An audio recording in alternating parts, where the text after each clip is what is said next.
Еще раз здравствуйте, уважаемые товарищи. Фамилия моя Жданов, зовут Владимир Георгиевич. Я профессор Международной славянской академии. Всю жизнь прожил, проработал, проучился в Новосибирском академгородке. Но вот уже 18 лет живу в Москве. Заведую кафедрой практической психологии и психоанализа. Наша кафедра разрабатывает новейшие методики помощи людям, страдающим психологическими расстройствами, помощь людям в избавлении от различных вредных привычек, помощь в восстановлении здоровья, долголетия, в том числе и восстановление зрения, не медицинскими методами, психолого-педагогическими.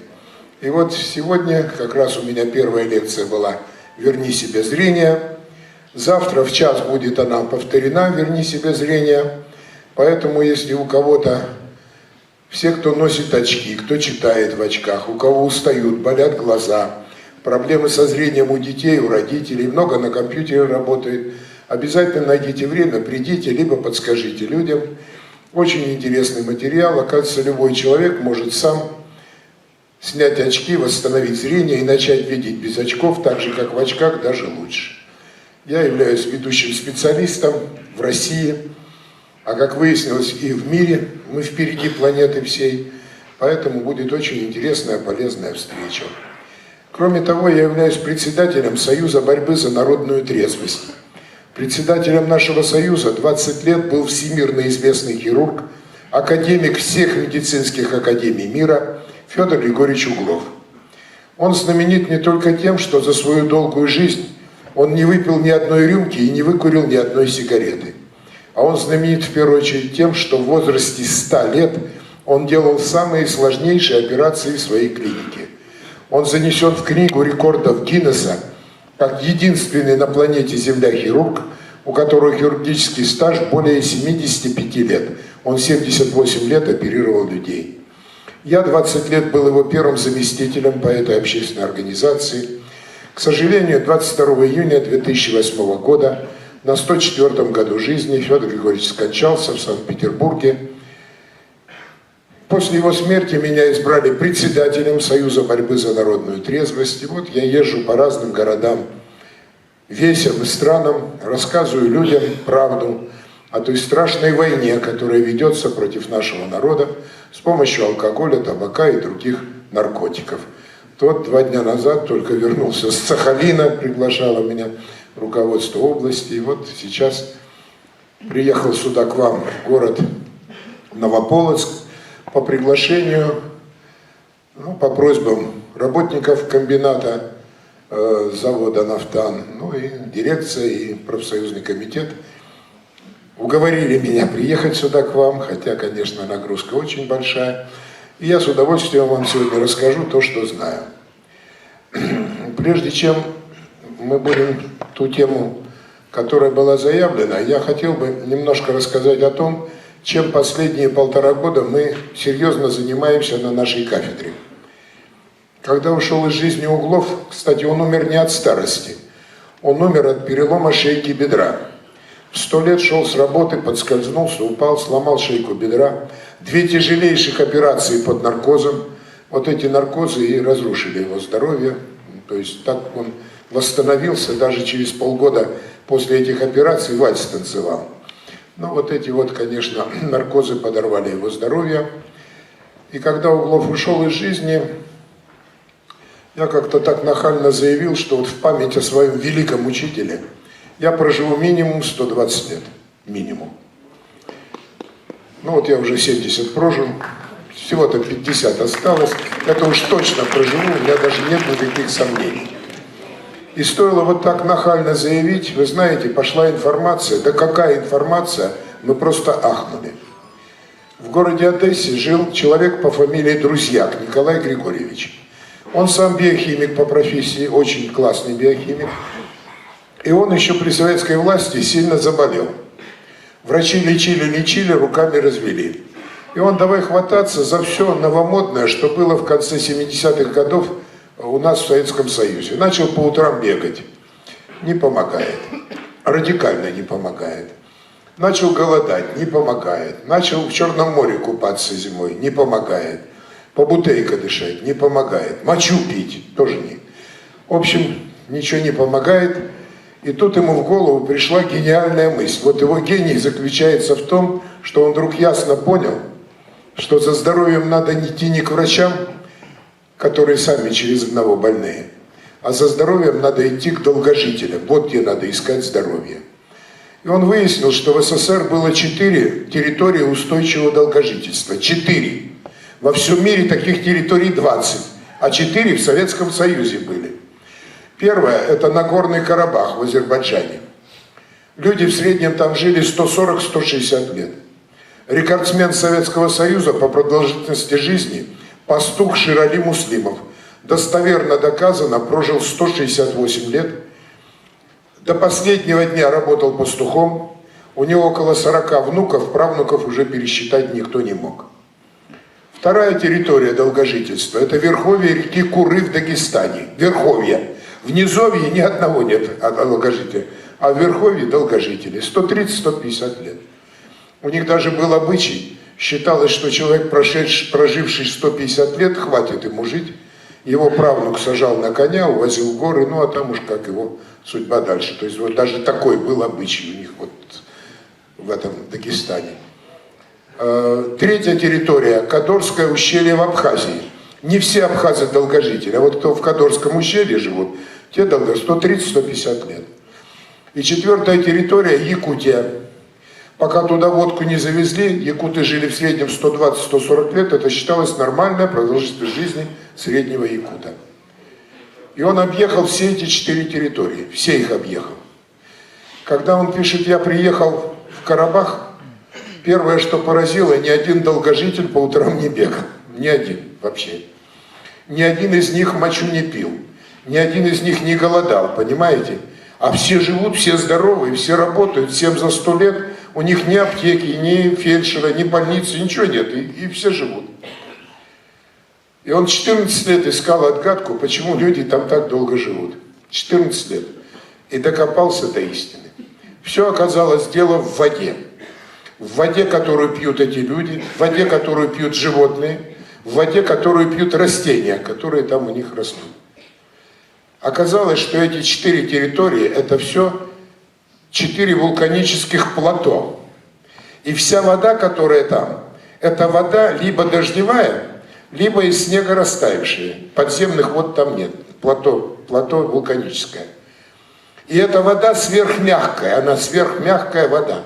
Содержание ионов кальция в этой воде, а кальций именно и придает жесткость воде, содержание ионов кальция плюс меньше 20 миллиграмм на литр. Это первое, что он обнаружил. Кстати, в Москве 70 миллиграмм, в Одессе 80. В Москве люди живут 70 лет максимум, в Одессе 56 лет. Это первое, что он обнаружил. И второе, что он обнаружил. Медицина стоит на том, что у человека кровь должна иметь щелочную реакцию. pH крови 7,35-7,4. 7,0 это нейтральная кровь, все, что меньше 7, это кислая кровь. Так вот, он выяснил, у всех долгожителей кровь подкисленная, 6,9. Вот 2 фактора. И все. И больше ничего. И вот эти 2 фактора позволяют им жить столько времени. Значит, почему так важна мягкость воды и жесткость воды вредна для человека? Первое. Когда вы берете воду, у вас, кстати, очень жесткая вода здесь. Вообще, мы живем на дне бывшего океана. Под нами известняк. Вода, проходя через известняк, это кальций. Возвращаясь назад, это кальций. Она набирает кальций, который и убивает человека. В Карабахе 150 лет люди живут, а здесь 50. Куда 100 лет девается, понимаете? Вот 100 лет воруют вот этот самый кальций. Когда в Москве мы кипятим воду, кипятили раньше, неделю, и там осадок белый, накипь. Иногда такая накипь бывает, что ее ножом отскабливаешь. Это вот тот самый кальций, нерастворимые соединения кальция, которые есть в воде, они образуются там при кипячении. Что делала жена? Она брала лимон, бжик, и сразу это все растворяется, смыло и ушло. То есть кислое растворяет нерастворимые соединения кальция. А куда эти нерастворимые соединения кальция идут? В кровь и на стенки сосудов. У человека начинается кальцинирование сосудов. Сосуды перестают быть гибкими, эластичными, внутри бетонируются этим кальцием. А капилляры вообще закупориваются этим кальцием и перестают работать. Вот что делает вот этот самый кальций. Если человек начинает подкислять кровь, так как эти долгожители, у них, они случайно подкисляют кровь, кислая кровь начинает растворять и очищать сосуды, то есть начинает выводить этот кальций из нашего организма. Когда он это все понял, он приехал в Одессу и сразу начал выпускать воду, в которой кальция было 0. Не 20, а 0. И начал эту воду продавать. Назвал он ее Миколенко по имени своему. И люди начали пить эту воду. И начали пить доктора наук медицинских, профессора медицины, и все ахнули. Совершенно неизлечимые какие-то болезни вдруг начали у людей проходить, моментально проходить эти болезни. Ну, не моментально, но проходить начали. И все начали себя чувствовать, все начали подниматься на ноги, начали жить. И он разработал систему подкисления крови. Почему раньше никак не могли догадаться тайну долгожительства, а раскрыл только он? Я считаю, это эпоха в медицине. Вот то, что он сделал, друзья, это гениальная эпоха в медицине. Почему раньше не могли? Да потому что раньше все обращали на питание. Питание. Что они там едят? А они там на Горном Карабахе все едят, что есть, понимаете? Шашлыки едят, жарят, все, им по 100 с лишним лет, а они питаются. И долго не могли понять, как все едят, а ничего не получается. А якуты вообще, у них там ни фруктов нет, ничего, сплошное мясо. И живут так же долго. А ему пришла в голову, как биохимику, взять анализ воды. Он посмотрел, господи, да вот оно, разгадка. А потом еще и взял анализ крови, посмотрел. И выяснил, что вот всего два фактора, которые обеспечивают человеку дополнительно 100 лет жизни. 100 лет жизни. И начали пить эту воду, начали здороветь сразу, начали проходить немыслимые хронические болезни у людей. И он написал книгу, которую назвал «Как продлить быстротечную жизнь». Автор Николай Друзьяк. 1000 экземпляров на всю Россию. 1000, представляете? Это вообще издевательство. То есть это стратегическая информация. 1000 экземпляров, и на этом все кончилось. Предисловие к этой книге написал Владимир Левий, доктор медицинских наук, профессор, известный, он много книг пишет на это. Он попробовал, еще один немецкий профессор, попробовали пожить по его системе. Они пришли в дикий восторг. И Левий пишет, он назвал, предисловие назвал «Кислый привкус здоровья», кислый. И он как пишет в конце, когда меня сейчас спрашивают, какие болезни лечатся по методу Друзьяка, я, говорит, отвечаю, практически все. Практически все болезни лечатся, когда у человека нормальный обмен веществ, когда из организма выводится излишний кальций, начинает работать кровь. Что происходит с этим кальцием? У человека эритроциты, красные кровяные тельца, которые разносят кислород и прочее, они имеют заряд минус. А кальций имеет заряд плюс. И вот эти ионы кальция, они облепливают эритроциты. И утяжеляют их. А раз они утяжеляются, эритроциты, у них замедляется кровоток, полностью замедляется, вплоть почти до остановки. Все знают, особенно женщины, внутреннее кровотечение, что дают хлористый кальций. Дают прямо полстакана, кровь загустевает, прекращается внутреннее кровотечение. Но кровь загустевает и перестает разносить питательные вещества по всему организму. Более того, этот избыточный кальций начинает бетонировать наши сосуды. И вот вам две судьбы. Две судьбы. Значит, чем подкисляют кровь, кстати, горцы на Кавказе? Чем они подкисляют кровь? Они там едят все подряд едят, а живут долго. А кровь у них подкисленная. Потому что у них в горах холодно, и там растет дикий виноград. Этот дикий виноград кислющий, его даже на него, я вот сейчас говорю вам, у меня скулы сводят, насколько он кислый, этот виноград. Но этих горцев жаба давит, они его собирают, в бочки давят и на зиму. И у них они пьют не вино, не верьте, что они пьют вино и долго живут. Они пьют уксус. Они пьют этот уксус, понимаете, все запивают этим уксусом, подкисляют кровь. В воде нет кальция, плюс подкисляют кровь, живут 100 с лишним лет. И живут здоровые, они не болеют, понимаете, они не болеют, они до своей смерти работают, все нормально, сохраняют ясный ум и прочее. Чем подкисляют кровь якуты, пока туда водку не завезли? Почему они долго жили? Они едят все подряд, у них мясо, рыба, это основное. Фруктов у них там нет, с витамином. Но каждый якут на зиму заготавливал всегда бочку брусники, бочку клюквы. Более того, у якутов до сих пор есть обычай. У них в сенях стоит бочка с водой.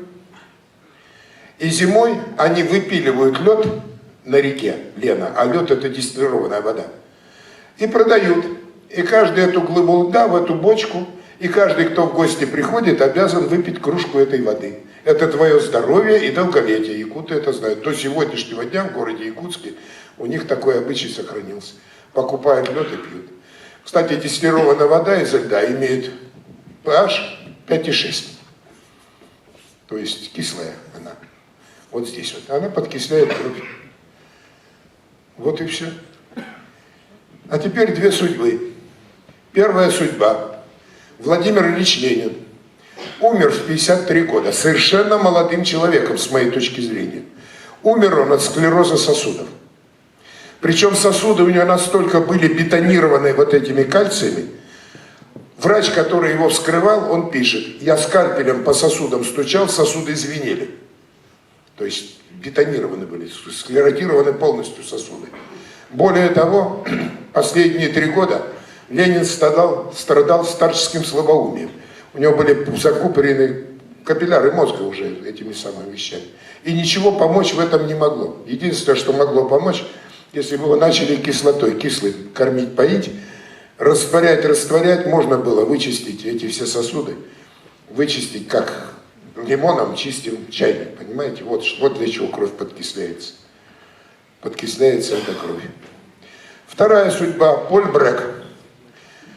Это известный профессор-натуропат американский, он входит в 7 великих профессоров здоровья Америки. Он основоположник лечебного голодания. В 96 лет он, катаясь на доске в океане, на серфе, утонул. В 96 лет. Это его было любимое занятие, хобби. Его накрыла гигантская волна, ударился головой, в общем, спасти не удалось. Но когда врачи после смерти вскрыли Поля Брэга, они обнаружили сердечно-сосудистую систему 20-летнего юноши. Он должен был жить 150 лет, если бы не такая трагедия. Причем Поль Брэк во всех книгах пишет: ваш возраст – это возраст ваших сосудов. Вот возраст ваших сосудов и есть ваш возраст. Столько, сколько вы проживете. А как жил Поль Брэк? Первое. Поль Брэк всю жизнь пил только дистиллированную воду. Дистиллированная вода. В ней кальция был 0. Первое. Второе. Поль Брэк категорически отверг все молочные продукты, кроме сливочного масла. Оказывается, основной поставщик кальция, избыток кальция, это молочные продукты, в том числе и сыр. Человеку на день надо 0,3 грамма кальция. Для гомеостаза. Сырок, 100 грамм сырок, там 1,5 грамма кальция. 5 норм. Куда 4 нормы пойдут? В ваши сосуды. 4 нормы пойдут в ваши сосуды. Третье. Поль Брэк, первая трапеза у него была всегда в 11 утра, в 11 часов дня, только свежие фрукты и овощи. Все свежие фрукты и овощи имеют кислую реакцию, все до единого. Он подкислял кровь, подкислял фруктами, овощами. И четвертый, он голодал.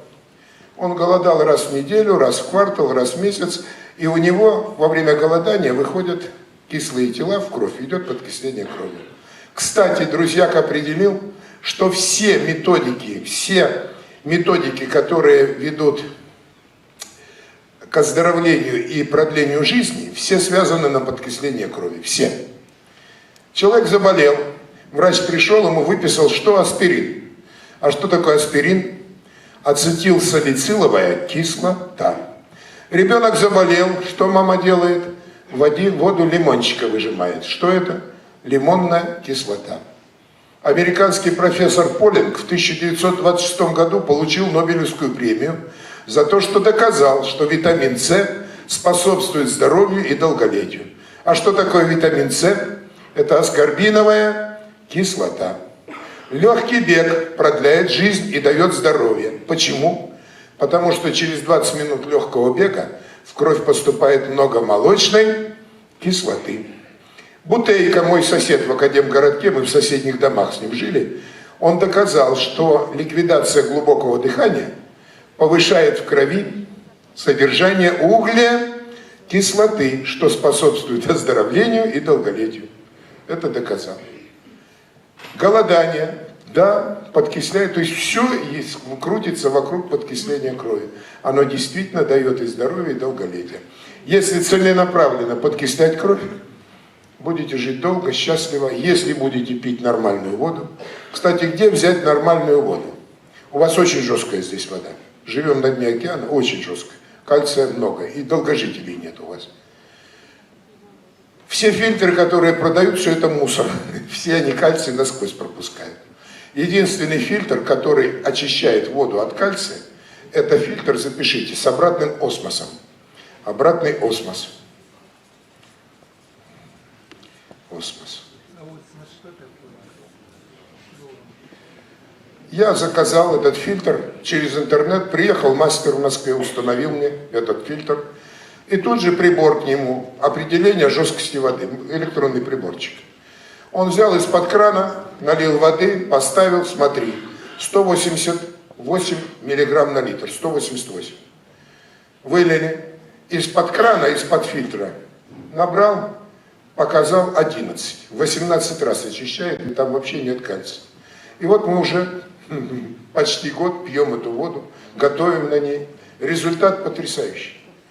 Вы понимаете, такого здоровья в 70 лет, мне в этом году 70 исполнилось, я, наверное, уже давно не испытывал. Я в этом году, в мае мне было 70 лет, я решил, дай-ка я снова, как в 35, возьму рюкзачок, да на 2 недели в тайгу схожу. Великолепно, понимаете, великолепно себя чувствуешь.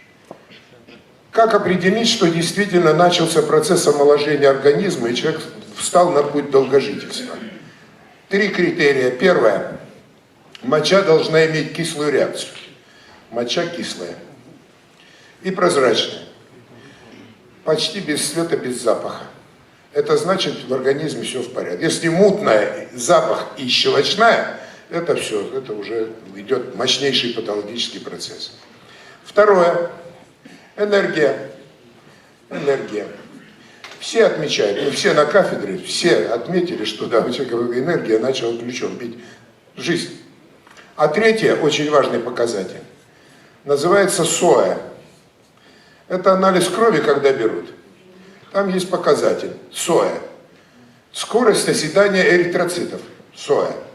И написано, для мужчин 2-10, для женщин 2-15 миллиметров в час. Я как-то недавно сдал анализ крови. У меня 3.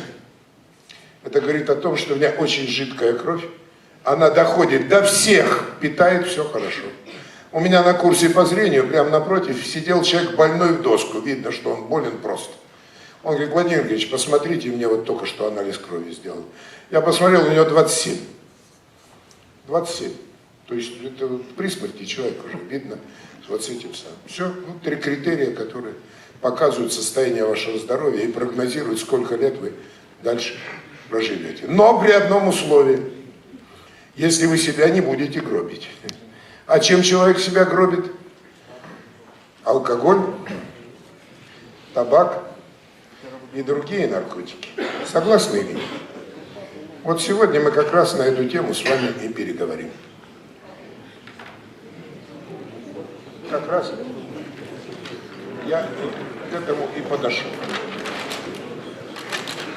Для начала я вам напомню две истории.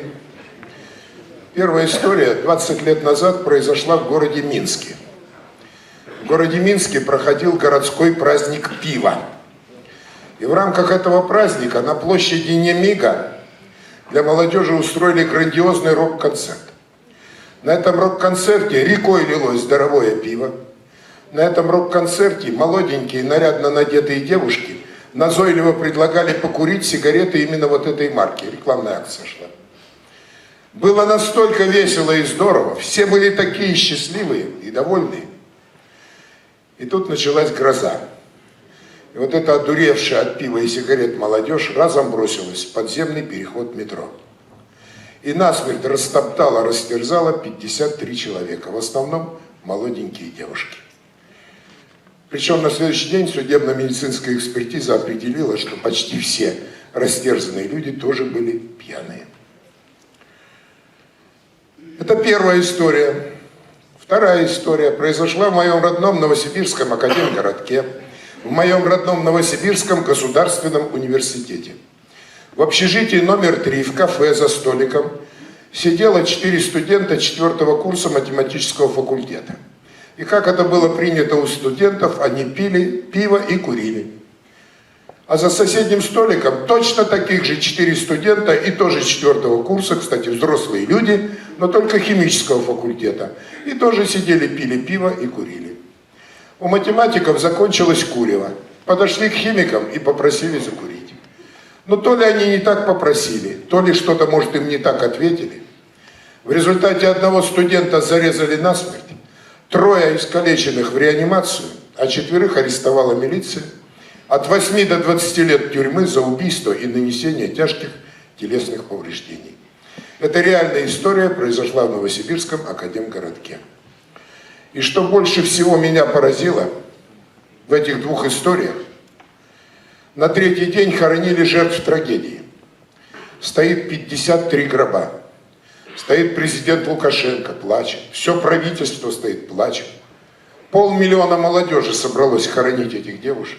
Все стоят, плачут. Скорбные лица. Но вот пиво и сигареты, вот эту молодежь превратила, ну просто, наверное, в сумасшедших каких-то людей, которые своих же девушек могут растоптать, растерзать, то есть это что-то непонятное. На 2-й день после того, как арестовали наших студентов, я с представителем деканата поехал в тюрьму. Запросили характеристики на арестованных студентов. Я почитал характеристики, я ахнул. Лучшие студенты факультета. Да с такими характеристиками ордена надо давать, но не в тюрьму на 20 лет. Приезжаем в тюрьму, ну думаю, наверное, сидят крутые ребята, что им там, зарезать, убить, искалечить. Заходим в камеру, сидят 4 молодых парня, вот такими слезищами, все 4 плачут. Ни один из них ни на 8, ни на 20 лет в тюрьму не хочет. Поговорили умнейшие ребята, я вас уверяю. Лучшие студенты, лучшего за Уралом высшего учебного заведения, университет в академгородке. Но вот пиво и сигареты этих умнейших ребят превратили просто в зверей, которые способны своего же товарища убить и искалечить. Так что же это за такие странные продукты? Сигареты, пиво, вино, водка, которые продаются на всех углах, круглые сутки рекламируются, пропагандируются. Неужели это так необходимые для нашего народа продукты? На самом деле сигареты, пиво, вино и водка – это никакие не продукты. Это самые опасные на земле наркотики, которые пущены у нас в стране и у вас в стране в широкую свободную продажу и приносят столько горя и столько слез нашему народу. В состав пива, вина и водки входит алкоголь, этиловый спирт.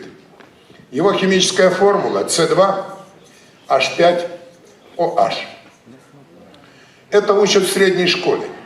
Но, к сожалению, ни в какой школе людям не говорят, детям, что алкоголь является наркотическим смертельным ядом. Его смертельная доза больше 8 грамм на 1 килограмм веса. Скажем, человек 70 килограмм, 70 на 8, 560 грамм чистого спирта. Дать ему выпить, не дать вырвать, его этот спирт убьет. Этот яд является наркотиком, приводит человека в состояние наркоза, потери болевой чувствительности. Наркозная доза 4-6 грамм на 1 килограмм веса.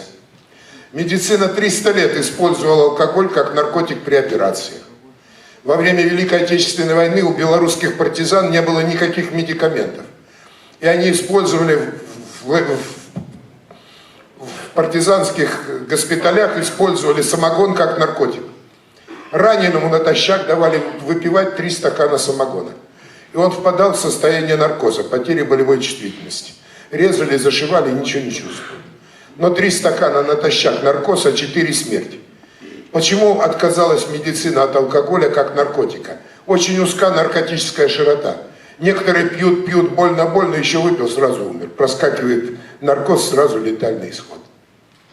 Для детей наркозная смертельная доза в 5 раз меньше. У нас в стране известны тысячи трагедий, когда 10-летнему ребенку для смеха наливают полстакана водки, он залпом выпивает, у него блокируется работа гипоталамуса, который регулирует ритм дыхания. Ребенок с этого полстакана водки задыхается, синеет, чернеет, умирает от удушья, вздохнуть не может. Спасти его невозможно.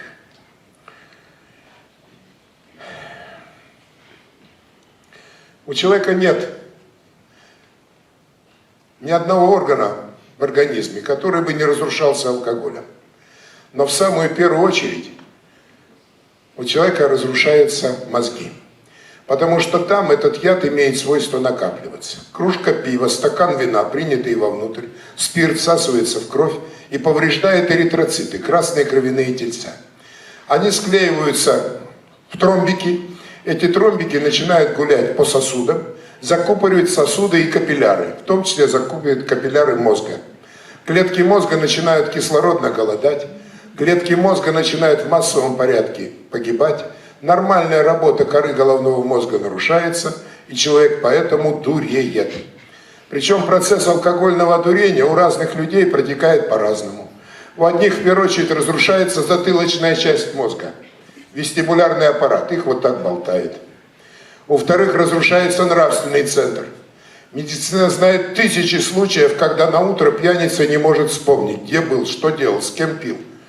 У него вместо этих клеток, которые должны были запомнить вчерашний день, рубец палец толщиной. Владимир Высоцкий в 42 года погиб от алкогольно-табачных отравлений. Он эту проблему знал, наверное, лучше нас всех вместе взятых. В одной из песен написал: «Ах, где был я вчера, не найду днем с огнем, только помню, что стенки с обоями. Все клеточки за вчерашний день поубивал, 2 чудом остались живы и запомнили, стенки-то были с обоями». У третьих разрушается память. Нравственный центр. Нравственный, говорят, это он пьяный сделал. Трезвый никогда. Так все понятно. Человек под действием алкоголя становится сумасшедшим. Клетки, контролирующие поведение, убиваются алкоголем. Что же происходит дальше? Это убитые клетки, мертвая ткань человеческая. Температура под черепом 36 градусов. Эти клетки начинают гнить и разлагаться. И вот эти гниющие клетки мозга и есть причина головной боли после приема алкоголя. Но чтобы эти гниющие клетки не отравили мозг, организм закачивает под череп огромное количество жидкости. Вот эта жидкость и давит клещами голову с похмелья.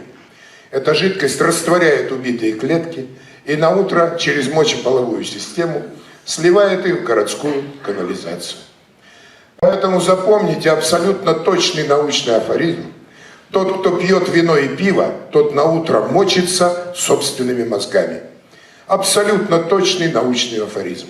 Причем много пива выпил, много мозгов в унитаз сольешь. Мало пива выпил, мало мозгов в унитаз сольешь. Но сольешь в любом случае, потому как такова природа этого наркотического яда алкоголя. Несколько слов о пиве. Я в 2004 году смотрел Олимпиаду в Греции, в Афинах, по телевизору. Всю рекламу на этой Олимпиаде откупили пивнюки, мировые пивные компании. И в перерывах между соревнованиями на Восточную Европу и на Россию обязательно шла реклама пива. А вслед за рекламой пива обязательно шла реклама таблеток от импотенции. Пиво, импотенция, пиво, импотенция. Прям связкой шло. Мы заинтересовались, что-то тут не то. Наверное, весь мир знает, что пиво и импотенция как-то связаны. Это мы, дураки, здесь ничего не знаем. Мы начали выяснять и выяснили буквально следующее. Оказывается, при варке пива, даже безалкогольного пива, в раствор пива добавляют хмель. А хмель – это наркотическое растение, ближайший родственник конопли. Так вот, при выварке хмеля в раствор пива, даже безалкогольного, вывариваются вещества, которые называются фитоэстрогены. Фитоэстрогены. А теперь вопрос, знаете ли вы, чем отличается мужчина от женщины? Я когда в школе задаю этот вопрос, сразу ха-ха-ха, я говорю, правильно, молодцы, ха-ха-ха. Мужчина родился мальчиком, а женщина-то родилась девочкой. Ответ-то, казалось бы, совершенно очевиден. А нет, не этим отличается мужчина от женщины. Основное отличие мужчины от женщины в том, что у мужчины в организме мужской гормон, который называется тестостерон. А у женщины женский гормон, который называется эстрадиол. Женский гормон эстрадиол. Вот этим и отличается мужчина от женщины. Вот я мужчина, у меня тестостерон, у меня мужской голос, у меня мужской характер, у меня мужские наклонности, мне женщины нравятся, кстати, только этим гормоном определяется. У меня в конце концов фигура мужская, мощный торс, а у женщин у них эстрадиол, они женственные, у них мягкий голос, у них мягкий характер. У них обязательно присутствует кокетство, желание нравиться мужчинам, кстати, только вот этим гормоном определяется. Материнский инстинкт у них этим же гормоном определяется.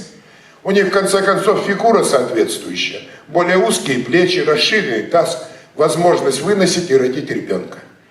Так вот, выяснилось, что когда любитель пива мужского рода заливает внутрь себя это пенное изделие, у него в желудке происходит простейшая химическая реакция, и фитоэстрогены превращаются в женский половой гормон эстрадиол. И у этого любителя пива в организме нарастает избыточная концентрация женского полового гормона. У него возникает, у него смещается гормональное равновесие в сторону женского начала. Смещается. А если это сказать грубо и по-русски, то он из мужика начинает превращаться в бабу. У него тончает голос. У него пропадает мужество в характере, он все боится, опасается, никуда не лезет, любитель пива. У него пропадает интерес к женщинам, а у некоторых любителей пива развиваются интересы к мужчинам. И все вот эти вот половые извращенцы, педерасты, они, как правило, массово в западное общество из любителей пива поставляются. У него, в конце концов, фигура меняется. Сжимаются плечи, раздается таз, отрастают груди. 3 дня в месяц, критические дни, голова болит. Иногда кровь идет, правда, через нос. 17-20 лет непрерывно попил пиво, 100% гарантирована импотенция. Все мировые пивные компании об этом прекрасно знают. И каждой кружке пива настоятельно рекомендуют таблеточку от импотенции. Больше всех в Европе от пива пострадали Германия и Чехия. И в Чехии самая популярная поговорка о пиве, знаете какая? Любитель пива подобен арбузу.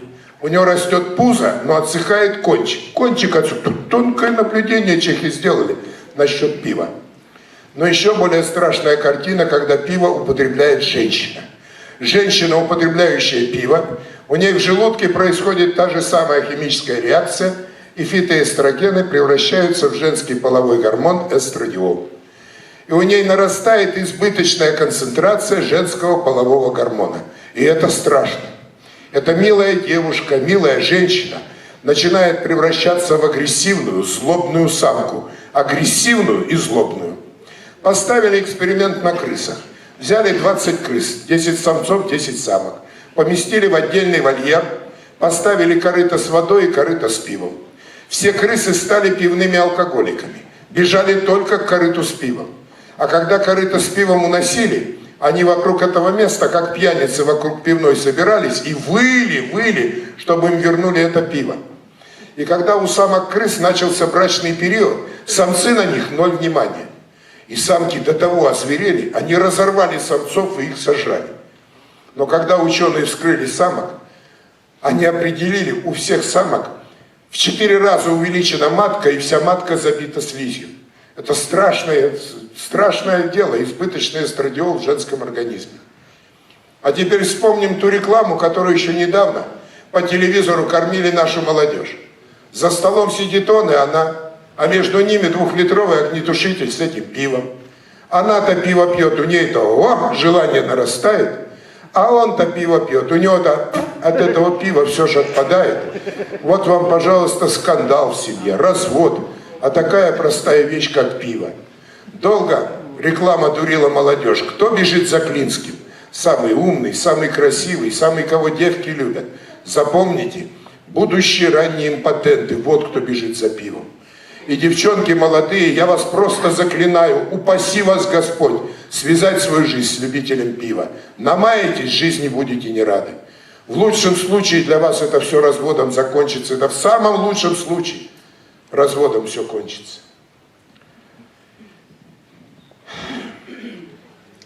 Русскую интеллигенцию всегда мучило 3 сакраментальных вопроса.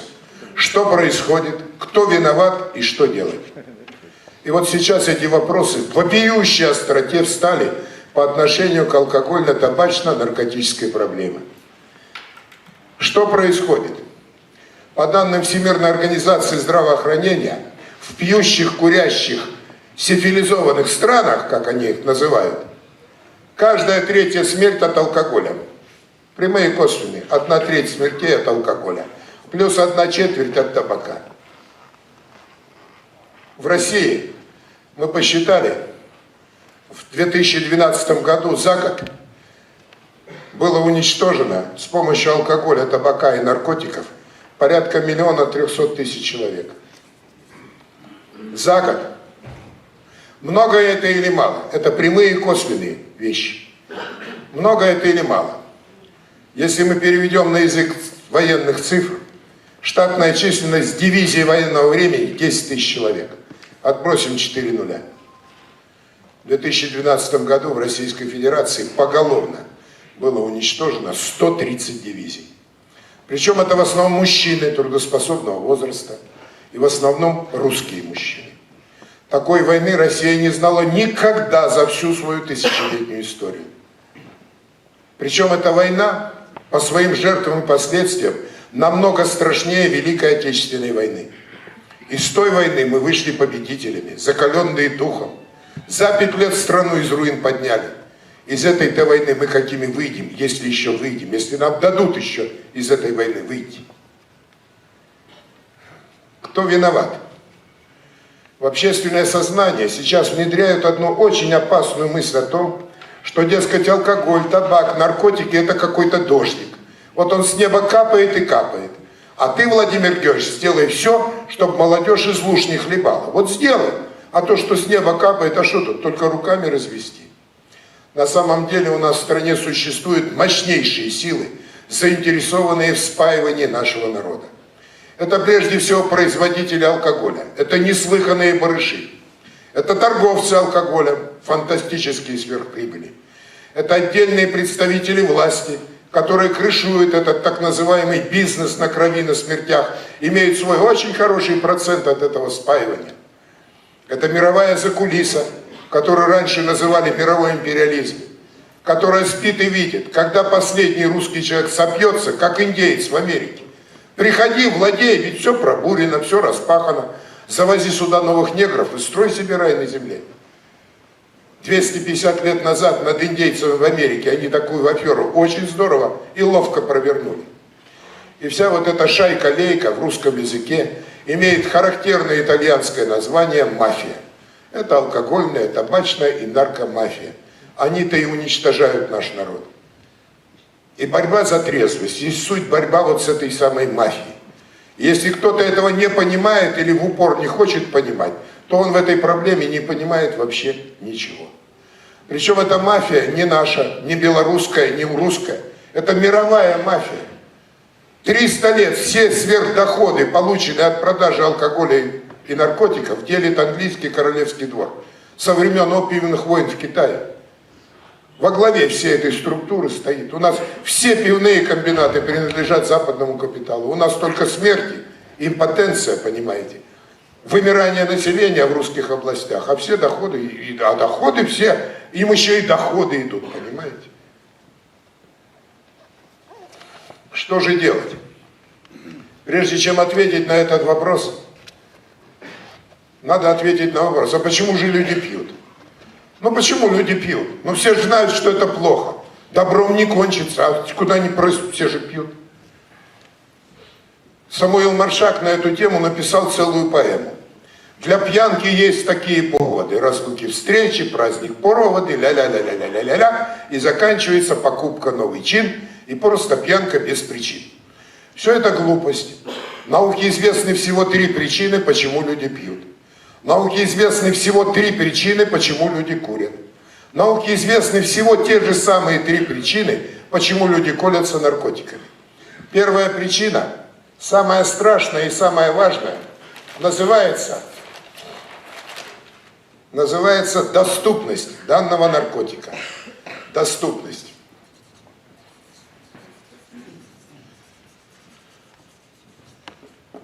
Фантастическая доступность алкоголя и в России, и в Белоруссии привела наши страны к алкогольной катастрофе. При советской власти бутылка водки стоила 4 рубля, а булка килограммового хлеба стоила 20 копеек. Одна бутылка водки по цене равнялась 20 килограммам хлеба. Вот я поставлю бутылку водки, рядом 20 килограмм хлеба, не всякий унесет. Еще недавно в Москве бутылка самой дешевой водки стоила 90 рублей. А булка килограммового хлеба, их уже таких не выпускают, там 300-400 грамм. Вот если самого дешевого килограмм хлеба набрать, я пытался набрать, стоило 30 рублей. 1 к 3. 20 делим на 3, получаем примерно 7. В 7 раз стал дешевле алкоголь. Это значит, что в 7 раз он стал доступнее для населения. Такого дешевого алкогольного пойла, как в наших странах, нет нигде в мире, я весь мир объехал. Нет нигде в мире ситуации, чтобы ребенок неделю, наэкономив на завтраках, мог себе позволить в выходные дни пива, да еще и сигареты в придачу. Фантастическая доступность по месту и времени продажи. Фантастическая. Самая трезвая страна Европы, Норвегия. У них один магазин, торгующий алкоголем, приходится на 28 тысяч жителей. Еще недавно в Российской Федерации один магазин, торгующий алкоголем, приходился на 290 жителей. Я в Сибири знаю деревни, где осталось меньше 100 домов, зато 3 магазина круглые сутки этим пойлом торговали. Только подумай, только захоти, понимаешь? Гроши стоят.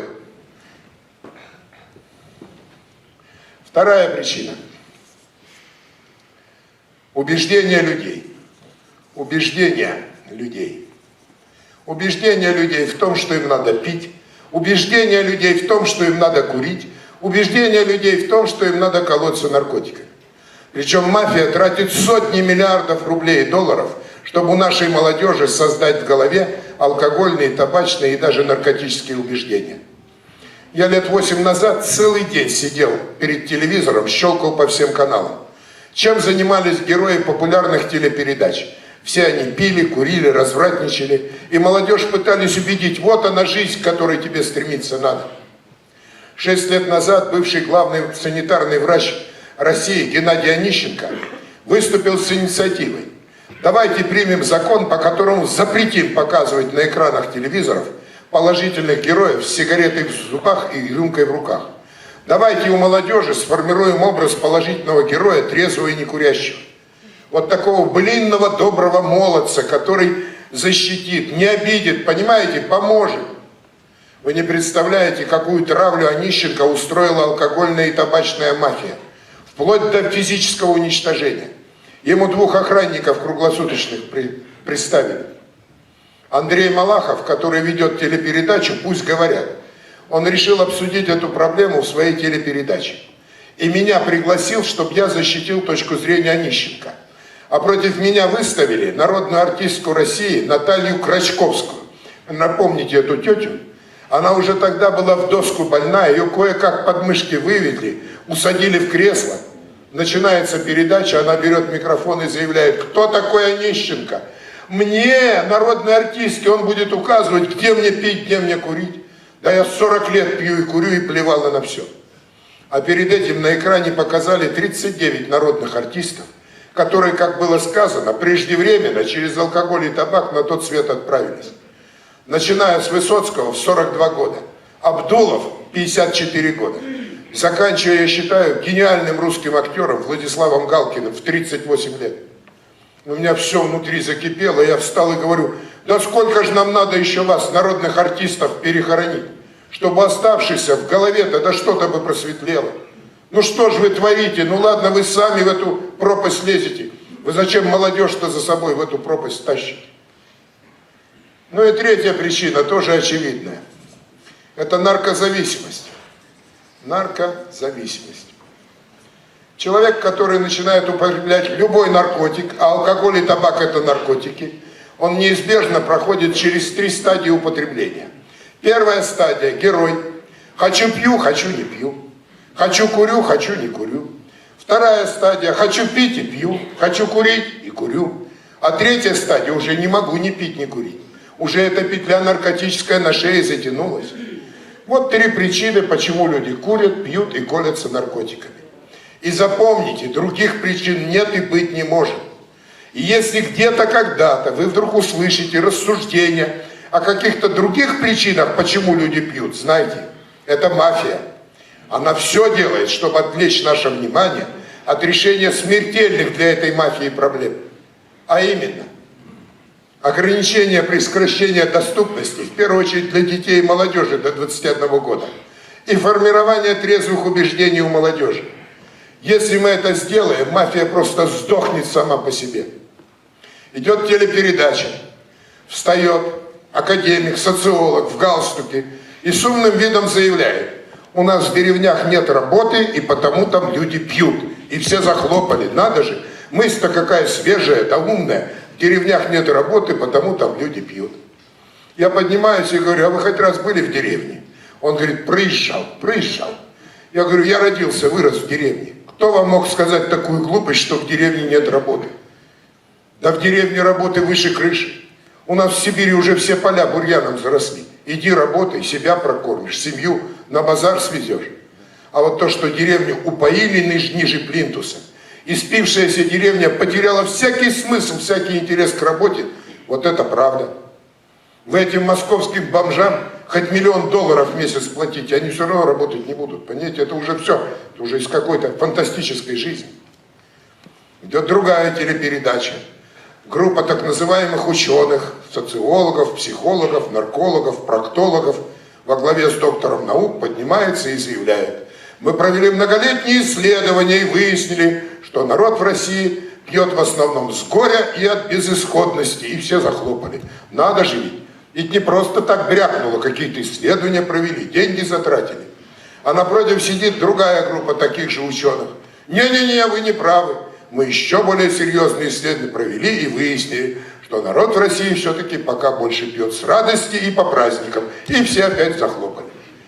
А на передаче присутствовал председатель трезвой общины из села Дураково Тверской области. Он сам бывший алкоголик, нашел в себе силы, вылез из этой пропасти. Он собрал вокруг себя трезвых мужиков. У них такие показатели, они все на своих джипах на эту передачу приехали. А он парень с юмором. Он встал и говорит: тут вот одни говорят, что люди пьют с горя, а эти говорят, что с радости. А мы, говорит, в свое время, когда пили, мы так начинали пить с утра. С утра начинали пить. Ясно, что доступность алкоголя – это самый важный фактор алкоголизации любого общества, любого человека. Для решения алкогольной проблемы традиционно существует 2 подхода. Один подход называется борьба с пьянством и алкоголизмом. Борьба с пьянством и алкоголизмом. А второй подход называется борьба за трезвость. Борьба за трезвость. Казалось бы, одно и то же. Оба подхода декларируют решение важнейшей социальной проблемы. Кстати, это проблема нашей с вами жизни и смерти. Вот так же, как нас с вами, так же в свое время уничтожили индейцев в Америке. И индейские вожди, как и наши, все хотели через кружку с пивом, да через стакан с вином углядеть эту проблему. Чего это народ вымирает? Чего это индейские женщины рожать перестали? Ну-ка давай-ка выпьем за их здоровье. Выпили. Нет индейцев в Америке. Я 12 лет назад 2 раза по месяцу был в Америке. Я все хотел встретиться с индейцами, поговорить. Ну как могло случиться? 100-миллионный народ алкоголем уничтожили. Неужели ни одной светлой головы не нашлось, которая бы сказала, вот оно, оружие геноцида, огненная вода. Не с кем, нет индейцев. Наконец приехали в штат Аризона, самый южный индейский штат. О чудо, стоят индейцы в перьях, у-лю-лю, кричат. Подхожу ближе, китайцы ряженые. Китайцы стоят, у них нарядить-то некого. А вы что думаете, индейцев можно и свести, а нас, русских, белорусов, что мы из другого теста, что ли, сделали? На самом деле, 2 этих подхода с точностью да наоборот. С точностью да наоборот. Даже не перпендикулярно, а наоборот. Но если есть 2 подхода, должны быть 2 серьезных научных теории, которые бы доказали справедливость данного подхода к решению этой важнейшей социальной проблемы. Проблемы жизни и смерти государства. В основе борьбы за трезвость лежит теория трезвости. Ее латинское научное название – собриология. Наука о трезвости. Собриология. А в основе борьбы с пьянством и алкоголизмом лежит теория культурного, умеренного употребления алкоголя. Ее название такое изящное – теория культурного питья. ТКП. Теория культурного питья. Но если есть 2 теории, наверное, должны быть какие-то крупные ученые, которые доказали справедливость данного подхода для решения данной проблемы. Теорию трезвости в мире сформировали величайшие русские умы, величайшие. Федор Михайлович Достоевский, Лев Николаевич Толстой, академик Павлов, Бехтерев, Углов. Достойными продолжателями этой плеяды собриологов является Международная академия трезвости. Я являюсь вице-президентом этой академии. А кто же автор теории культурного питья? Я почти 40 лет изучаю алкогольную проблему. Мы не можем докопаться до авторов теории культурного питья. Нет таких авторов. Как нет и не может быть подобной теории. Алкогольная мафия сочинила сказочку про то, что, дескать, пили бы все культурно, пили бы все умеренно, тогда бы пьянства, алкоголизма не было. Чтобы внедрить эту сказку в умы молодежи, истрачены миллиарды, и пошло-поехало. А как относятся эти теории к предмету рассмотрения, к алкоголю? Теория трезвости говорит однозначно, алкоголь – это самый опасный на земле наркотик. Кстати, в 1975 году, 28-я сессия Всемирной организации здравоохранения официально признала алкоголь наркотиком номер 1 в мире в силу распространенности и незащищенности широких народных масс. Героин – наркотик номер 2 по опасности, табак – наркотик номер 6. И призвали правительства всех стран мира развернуть борьбу с алкоголем именно как с наркотиком. За эти годы 44 страны мира имеют сухой закон отношения алкоголя. 44 страны мира. Это страны Ближнего, Среднего Востока, мусульманские, арабские страны. У них алкоголь такой же наркотик, как героин. Не только за распространение, за употребление предусмотрено суровое наказание. А 85 стран мира ввели закон трезвости.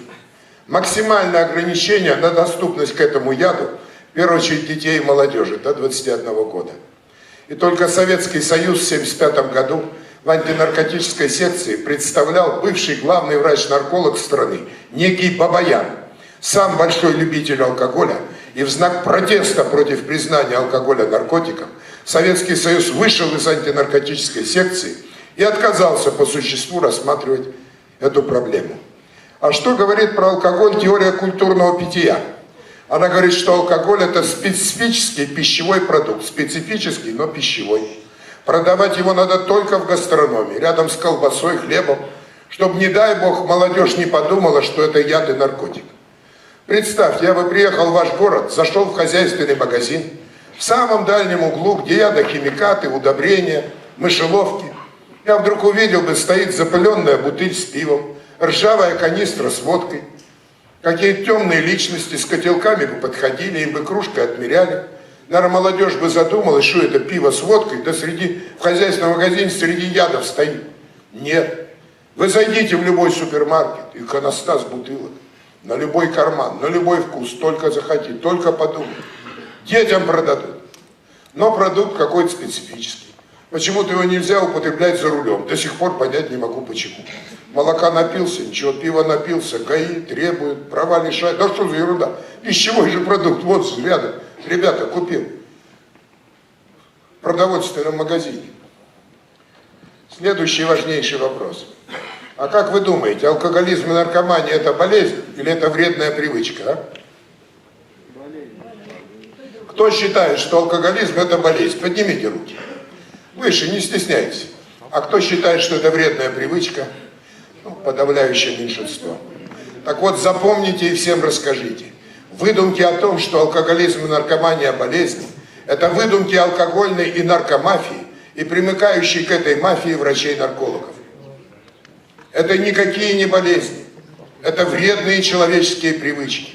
Это бес, которого человек с первой рюмкой и с первой сигаретой запускает себе в уста. Этот бес там потихоньку укрепляется, подчиняет волю, а потом требует: корми меня, беса, пивом, вином, водкой, сигаретами. И никакими врачами, никакими таблетками этого беса из человека изгнать невозможно. Его надо из человека изгонять палкой с Божьей помощью, а из общества дубиной, то есть сухим законом. Существует несколько изящных доказательств, что алкоголизм и наркомания это не болезнь. Но первое доказательство. Можете ли вы мне назвать хоть одну болезнь, чтобы человек в разгар болезни собрал семью за столом, стукнул кулаком по столу и сказал: с этой минуты я перестаю болеть. И перестал бы болеть. Скажем, дизентерия, третий день, самый понос. А он собрал с утра семью, говорит: слово мужика, перестаю болеть дизентерией. Надолго хватит? Я думаю, на часок. Побежит болеть. Надо же лечиться. А сколько мы знаем, алкоголик кулаком по столу, ни грамма больше в рот этой отравы не возьму. И дальше жил трезвый. Согласитесь, какая-то подозрительная болезнь это алкоголизм. Второе доказательство. Представьте, на необитаемый остров я отвезу 5 безнадежных больных. Больной раком, последняя стадия. Туберкулез, последняя стадия. Алкоголик, последняя стадия. Наркоман, последняя стадия. Курильщик уже легкими кашляет. Оставлю им еду. Ни одной таблетки, ни одного лекарства и уплыву. Через год вернусь, что я увижу? Больной раком умер, больной туберкулезом умер. А алкоголик, наркоман, курильщик с вот такими красными мордами лица прыгают по берегу, увидали корабль и кричат: дури, дури-то привезли, мы тут целый год без дури с ума сходим. Но ведь ни один из них не умер. Более того, врачи обследовали, глаза на лоб, все в 1000 раз здоровее, чем когда их туда умирать привезли. Так что же это за болезнь такая? Возбудитель убрали, и вся болезнь тут же и закончилась. А вы знаете, зачем в головы молодежи эта мафия вбивает миф о том, что алкоголизм и наркомания это болезнь? Да потому что для этой мафии нет более важной идеологической задачи, чем убедить общество, что это болезнь и что от нее можно вылечить. Иди, молодой человек, пей, чего боишься? Но если сопьешься, вон целая толпа наркологов возьмет тебя, да и вылечит. Иди, молодой человек, уколись, что стесняешься? Вся Москва была как-то заклеена объявлениями: лечу от наркомании. За 3 дня лечу от наркомании. Ни одного же еще не вылечили, понимаете, потому что это не болезнь никакая.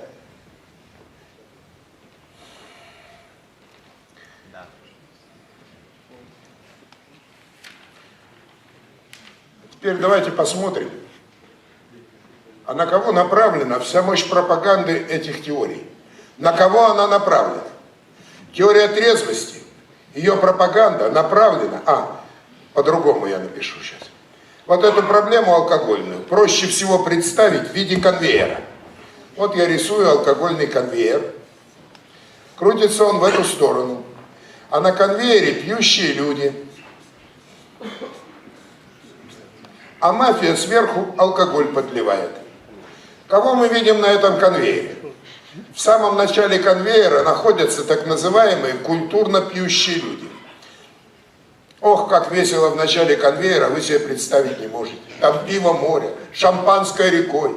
Для девочек коктейли «Запейся, залейся». Вся московская артистическая богема, каждый праздник на экранах телевизорах пьянствует, да так культурно, да завидки берут. Вот здесь находятся умеренно пьющие люди.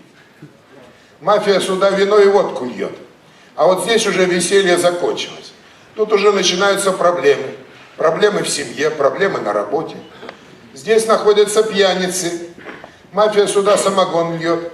А тут тоже не до веселья. Тут уже семья распалась, дети прокляли. Здесь уже с 8-й работы выгнали, на 9-ю никто не берет. А вот здесь алкоголики. Мафия сюда стеклоочистительно, спирту, пузырьки из аптек. А вот здесь эти алкоголики миллионами падают в могилу. И встает вопрос, что нам с вами делать с этим конвейером? Что нам с ним делать? Алкогольная мафия и примыкающие к ней врачи-наркологи громче всех визжат и кричат. Все на борьбу с пьянством, алкоголизмом. Все на борьбу с алкоголиками. Тонут миллионами, гибнут. Все бросай, спасай алкоголиков. Как вы думаете, если мы все бросим и начнем спасать алкоголиков, мы когда-нибудь эту проблему решим или нет, а? Нет. Решим? Нет. Решим? Нет. Когда последний русский человек, как индеец, упадет в эту могилу, вот тогда они с нами эту проблему очень ловко решают. А с другой стороны, если мы возьмем любого погибшего алкоголика и внимательным образом изучим его жизнь, мы вдруг с удивлением узнаем, что ни один алкоголик не родился алкоголиком. Более того, ни один алкоголик даже цель себе такую в жизни не ставил, спиться в рассвете сил, сдохнуть. Он родился трезвым мальчиком, трезвой девочкой. И лет 20 назад был вот здесь, возле этого конвейера. Но мафия культурным питьем заманила его на конвейер, превратила в культурно пьющего по праздникам. Потом он перетек в категорию умеренно пьющего по выходным. Потом стал пьяницей, алкоголиком, а потом и погиб. Так может, лет 20 назад этого алкоголика вот здесь надо было спасать, чтобы он никогда на этот конвейер не попал. Надо молодежи, наверное, какой-то барьер неодолимый здесь поставить, чтобы она на конвейер не лезла. Надо мафии начать руки отрубать, чтобы она народ-то спаивать перестала. Тогда, глядишь, что-то может и изменится в нашем королевстве. Так вот, все, что находится вот здесь, называется борьба с пьянством и алкоголизмом. С научной точки зрения абсолютно бессмысленное занятие. Это занятие жестокое по отношению к людям, с которыми борются. Это занятие преступное по отношению к нашей нации и государству. То, что вся эта возня вокруг алкоголиков в обществе создает иллюзию, что что-то делается. Да ничего же не делается. Мы с вами бросились спасать 100 алкоголиков. Одного спасли, 99 похоронили. Такой выход примерно. Но пока мы пытаемся этих 100 алкоголиков спасти, 100 ребятишек-то уже на этот конвейер запрыгнуло. А конвейер-то на месте не стоит, он постоянно только в одну сторону крутит и крутит. А вот все, что находится вот здесь, называется борьба за трезвость. Это то, на что академик Углов 50 лет своей жизни положил. Это то, на что мы грешные вот уже 40 лет отчаянно бьемся на вот этом вот фронте борьбы за трезвость. А теперь давайте посмотрим, на кого направлена вся мощь пропаганды этих теорий. Пропаганда трезвости направлена на всех и на каждого. Куда бы меня ни пригласили, я всюду говорю одно и то же. Меня приглашают к алкоголикам. Я прихожу и говорю: алкоголики, живите трезво. Для вас, алкоголиков, это единственная возможность остаться в живых и стать нормальными людьми. Вы, алкоголики, перестанете употреблять алкоголь, станете такими же людьми нормальными, как и я. А кто-то из вас станет человеком творческим. Примеров тому тысячи. Величайший американский писатель Джек Лондон в 25 лет был законченный пропитый алкоголик. Валялся под заборами, по тюрьмам, нашел силы. Вылез из этой пропасти, стал мировым писателем. Меня приглашают к пьяницам. Я говорю: пьяницы, живите трезво. Для вас это единственная возможность не спиться окончательно, не быть проклятыми семьей и обществом, не стать алкоголиками и не сдохнуть под забором.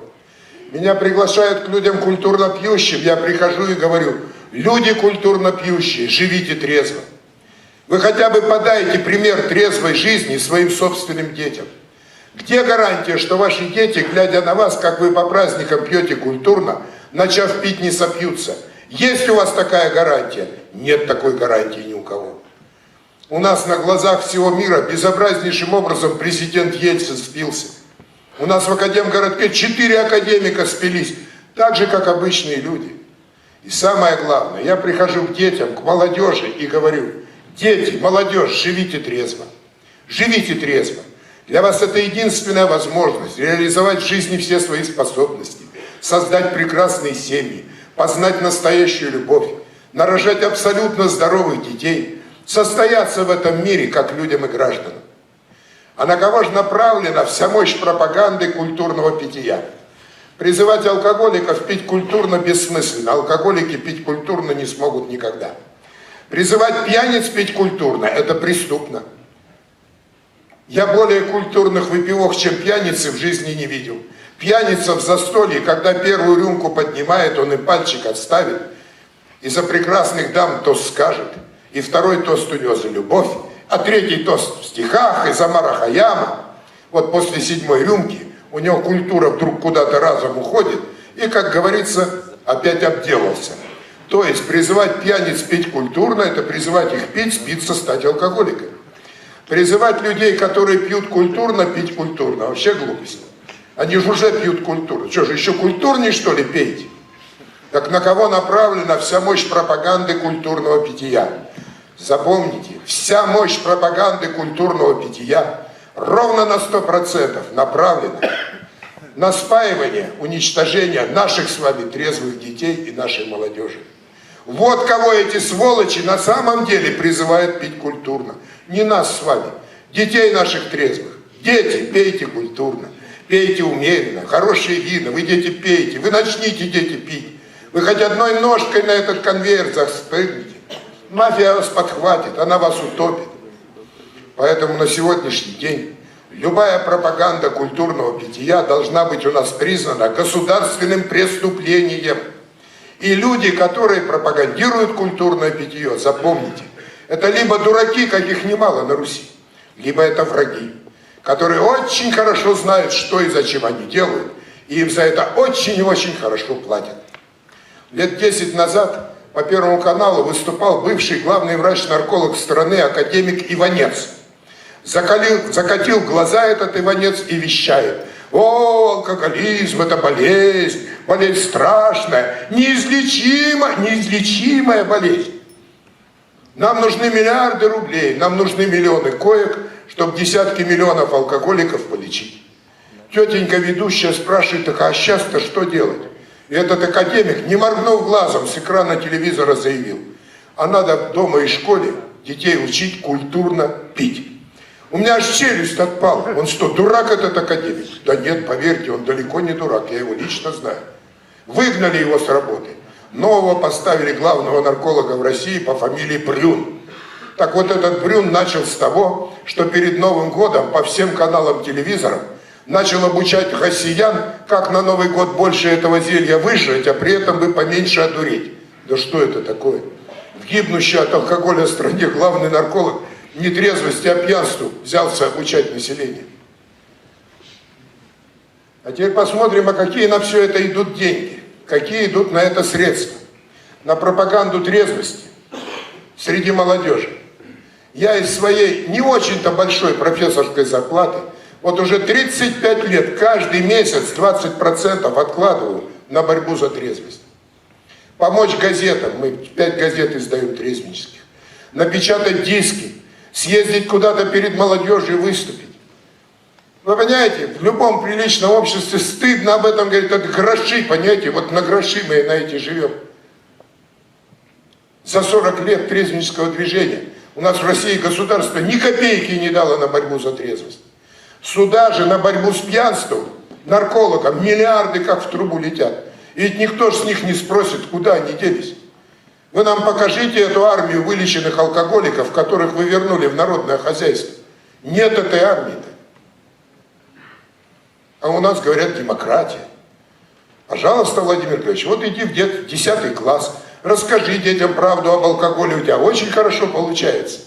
А мы в этот момент по телевизору запустим фильм, типа «Школа». Ох, сняла какая-то Гай Германика, не знаю откуда она и кто, она ни одного дня в нашей школе не училась. Сняла фильм про образцовую московскую школу. Все старшеклассники курят, пьют, наркотики, сожительствуют с учителями.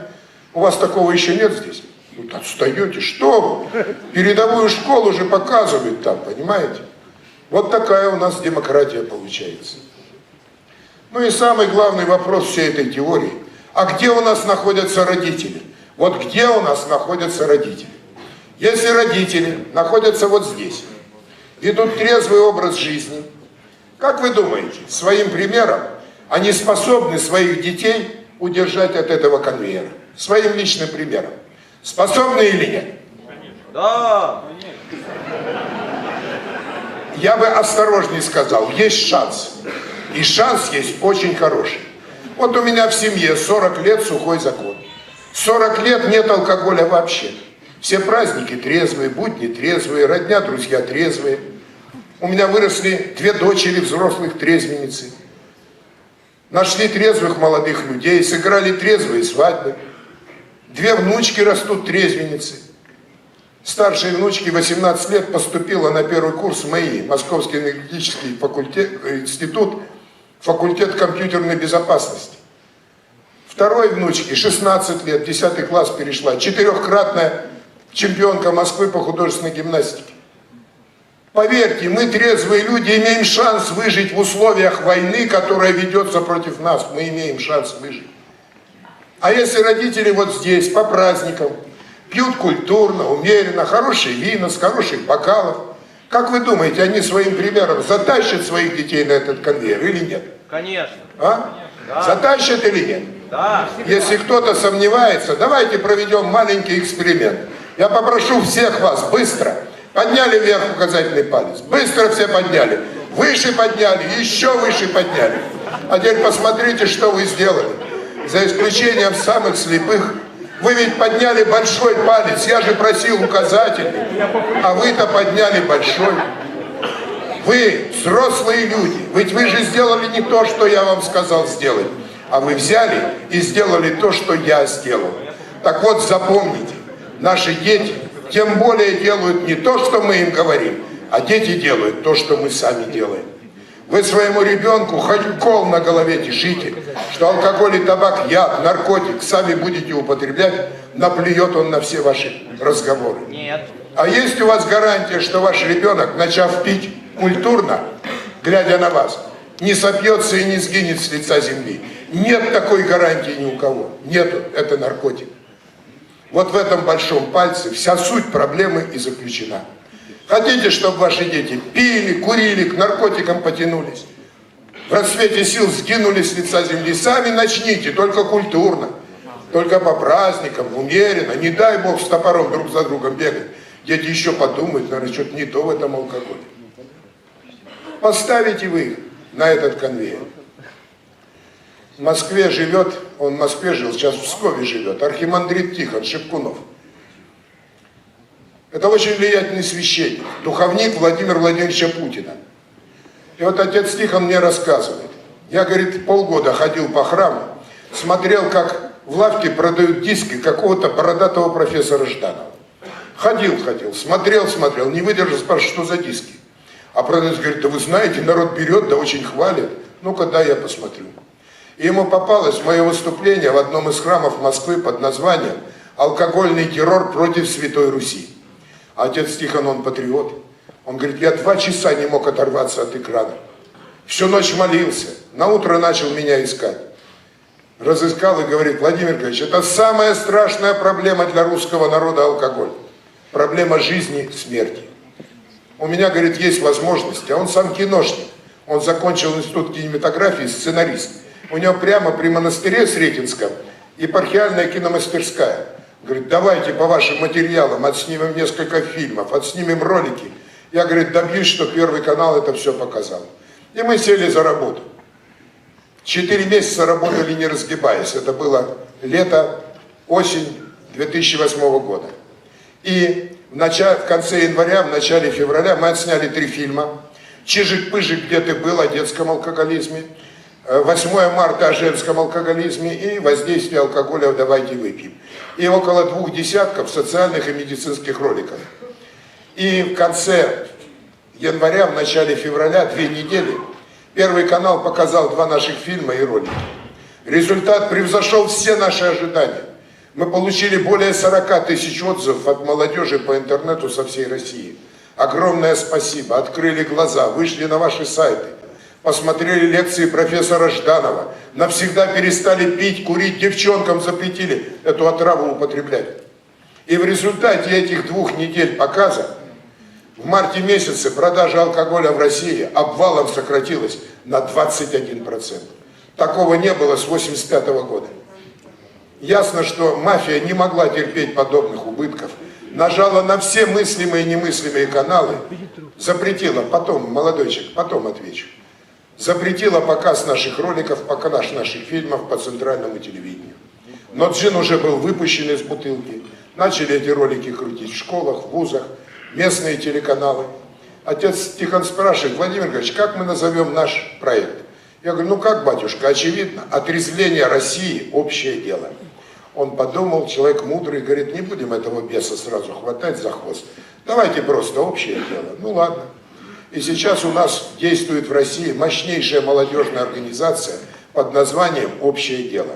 Это десятки тысяч молодых трезвых ребят, девушек, идут в школы, проводят уроки трезвости, снимаем ролики, диски новые снимаем, ведут работу среди сверстников, проводят трезвые мероприятия, трезвые вечера, вечерки, свадьбы и так далее и тому подобное.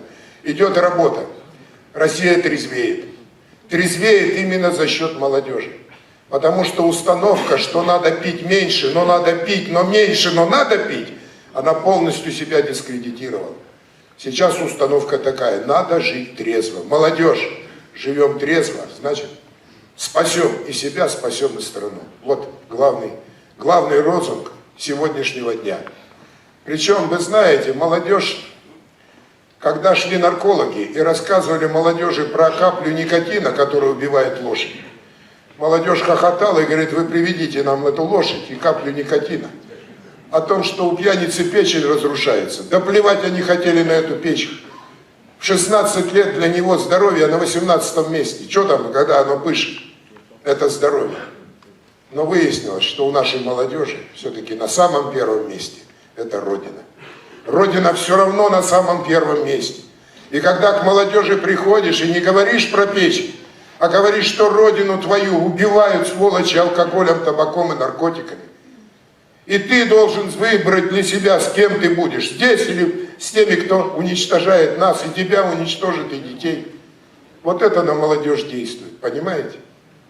В условиях разливанного моря дешевого алкоголя единственное, что может удержать молодого человека, это патриотические чувства. Чувство ответственности за будущее себя, своих детей. Вот эта пропаганда работает. Сотни тысяч молодых людей переходят на трезвый образ жизни, живут прекрасно. Еще раз говорю, Россия трезвеет. Буквально сегодня у нас передача. Последние данные Всемирной организации здравоохранения: Россия уменьшается за счет молодежи. Не пьяниц, алкоголик, за счет молодежи уменьшается потребление алкоголя. В 2008 году ушел из жизни академик Углов. Надо было избрать нового председателя Союза борьбы за народную трезвость. Мы собрали съезд в городе Нижнекамске в Поволжье. Он произвел огромный резонанс по всему Поволжью. И из Казани приехала телевизионная бригада снимать наш съезд. Поснимали выступления, поснимали интервью. И к последнему подходит ко мне креативный молодой человек, сует нос в микрофон и говорит: Владимир Георгиевич, вы вот всю жизнь боретесь с пьянством. Я говорю: стоп! Кто вам мог сказать такую глупость, что я всю жизнь борюсь с пьянством? С пьянством у нас борется алкогольная мафия и примыкающие к ним врачи-наркологи. Это бессмысленное занятие, жестокая и преступная борьба с пьянством. Я всю жизнь за трезвость боролся, чтобы дети были трезвые, молодежь была трезвая, чтобы страна трезвая стала. Он мне говорит: ну, пьянство и трезвость это одно и то же, он мне говорит. Вот скажите, вот эта трезвость, это что для вас? Хобби, увлечение? Я на него посмотрел как на дурака, он это понял. Я говорю: вы знаете, ваш вопрос мне напоминает ситуацию. 1942 год. Великая Отечественная война. Я сижу в окопе Сталинграда. У меня во взводе осталось 5 израненных бойцов. А вы ко мне спрыгнули в окоп и спрашиваете: Владимир Георгиевич, вы тут в окопе сидите. Что это у вас? Хобби, увлечение? Что вы тут в окопе с винтовкой? Да мы Родину защищаем от самой страшной войны, какая только была за всю ее историю. От вот этой великой алкогольной войны. И запомните, трезвость – это не какое-то чудачество, беловородство. Трезвость – это не какая-то норма жизни. Трезвость – это оружие, которым мы боремся за спасение своих детей, ваших детей, за спасение нашей страны. И проиграть в этой войне мы не имеем права никакого, как индейцы сгинуть.